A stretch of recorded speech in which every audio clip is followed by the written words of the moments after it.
चीन पुलों का देश है। दुनिया के किसी भी देश से ज्यादा पुल यहां हैं। कुछ पुल पुराने हैं, सदियों पहले पत्थर और लकड़ी से बने हैं। कुछ एकदम नए हैं, स्टील और कंक्रीट से बने हैं। चीन के पुल उसके लंबे इतिहास और उज्जवल भविष्य के प्रतीक हैं। ये चीनी लोगों की प्रतिभा और कौशल का प्रमाण है। ये पुल सिर्फ देखने में ही सुंदर नहीं है, ये चीन की अर्थव्यवस्था के लिए भी जरूरी है। ये लोगों और व्यवसायों को जोड़ते हैं। ये व्यापार और यात्रा को आसान बनाते हैं। ये लाखों लोगों के जीवन को बेहतर बनाने में मदद करते हैं। इस निबंध में हम चीन की उल्लेखनीय पुल निर्माण उपलब्धियों की कहानी देखेंगे। चीन का बुनियादी ढांचे के विकास का एक लंबा और समृद्ध इतिहास रहा है। सदियों से चीनी लोग सड़कें, नहरें और पुल बनाते रहे हैं। ये परियोजनाएं अक्सर चुनौतीपूर्ण और खतरनाक होती थीं। इनके लिए बहुत ज्यादा कौशल और प्रतिभा की जरूरत होती थी। प्राचीन चीनी बुनियादी ढांचे के सबसे प्रसिद्ध उदाहरणों में से एक है द ग्रेट वॉल। चीन को आक्रमणकारियों से बचाने के लिए सदियों से इस विशाल संरचना का निर्माण किया गया था। यह चीनी लोगों के दृढ़ संकल्प और इंजीनियरिंग कौशल का प्रमाण है। एक और उदाहरण है ग्रैंड कैनाल। 1000 मील से भी ज्यादा लंबा यह जल मार्ग दुनिया की सबसे लंबी मानव निर्मित नहर है। इसे चीन के उत्तर और दक्षिण को जोड़ने के लिए बनाया गया था और इसने सदियों तक देश के आर्थिक विकास में महत्वपूर्ण भूमिका निभाई। 20वीं सदी में चीन ने तेजी से आर्थिक विकास किया।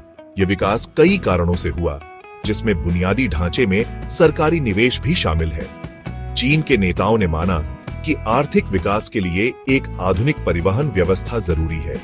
उन्होंने नई सड़कों, रेलवे और पुलों के निर्माण में भारी निवेश किया।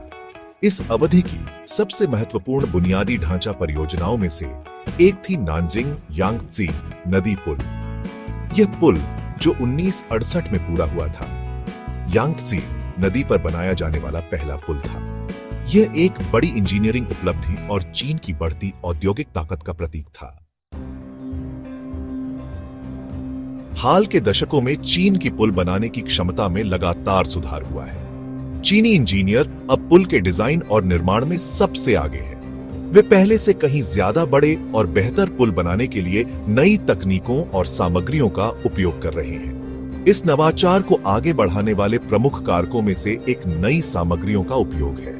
उदाहरण के लिए, चीनी इंजीनियर अब उच्च शक्ति वाले स्टील केबल्स का उपयोग कर रहे हैं, जो पारंपरिक स्टील केबल्स की तुलना में मजबूत और हल्के होते हैं। इससे वे लंबे और ज्यादा बेहतरीन पुल बना सकते हैं। चीनी इंजीनियर पुलों को डिजाइन और बनाने के लिए उन्नत कंप्यूटर मॉडलिंग तकनीकों का भी उपयोग कर रहे हैं।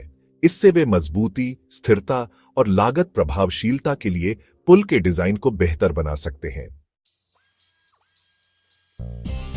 भाग 5, तेज गति से निर्माण।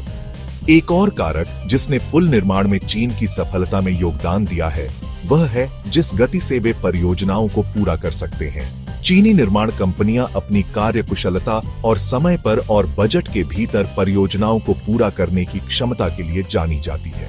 यह आंशिक रूप से पूर्व निर्मित घटकों के उपयोग के कारण है।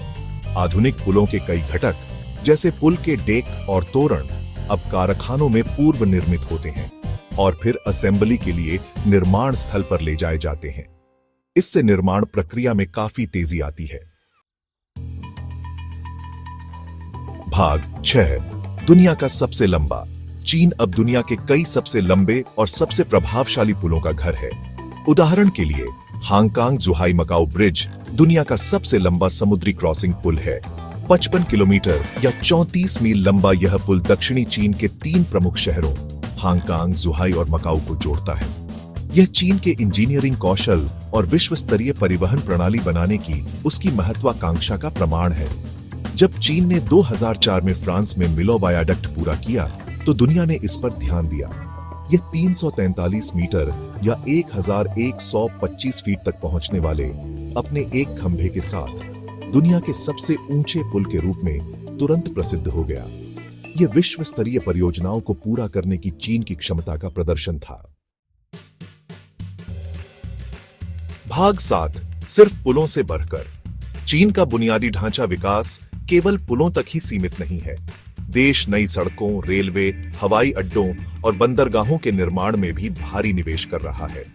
इस निवेश ने चीन की परिवहन व्यवस्था को बदल दिया है और देश के आर्थिक विकास में प्रमुख भूमिका निभाई है। उदाहरण के लिए, चीन के पास अब दुनिया का सबसे बड़ा हाई स्पीड रेल नेटवर्क है। ये नेटवर्क देश भर के प्रमुख शहरों को जोड़ता है, जिससे लोगों के लिए यात्रा करना और व्यापार करना आसान और तेज हो जाता है।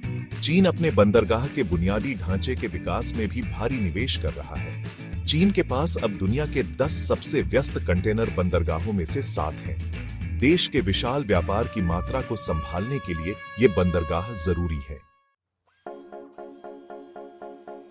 भाग 8, निर्माण के लाभ। चीन के बुनियादी ढांचे के विकास का देश की अर्थव्यवस्था और समाज पर गहरा प्रभाव पड़ा है। बेहतर परिवहन बुनियादी ढांचे ने व्यवसायों के लिए वस्तुओं और सेवाओं का परिवहन करना आसान बना दिया है, जिससे व्यापार और आर्थिक विकास में वृद्धि हुई है। इसने लोगों के लिए यात्रा करना भी आसान बना दिया है, जिससे पर्यटन और सांस्कृतिक आदान प्रदान को बढ़ावा मिला है। इसके अलावा चीन के बुनियादी ढांचे के विकास ने लाखों नौकरियां पैदा की हैं, सीधे निर्माण उद्योग में और अप्रत्यक्ष रूप से अर्थव्यवस्था के अन्य क्षेत्रों में। चीन के बुनियादी ढांचे के विकास का वैश्विक अर्थव्यवस्था पर भी सकारात्मक प्रभाव पड़ा है। भाग 9, बुनियादी ढांचे का भविष्य। चीन का बुनियादी ढांचा विकास जारी है।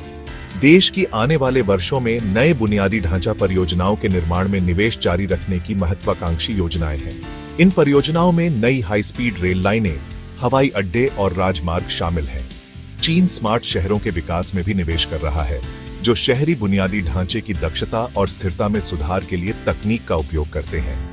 चीन का बुनियादी ढांचा विकास देश की आर्थिक प्रगति और अपने लोगों के जीवन को बेहतर बनाने की उसकी प्रतिबद्धता का प्रमाण है। यह चीन के बढ़ते वैश्विक प्रभाव का भी संकेत है। जैसे जैसे चीन अपने बुनियादी ढांचे में निवेश जारी रखेगा, यह आने वाले दशकों तक एक प्रमुख आर्थिक शक्ति बना रहेगा।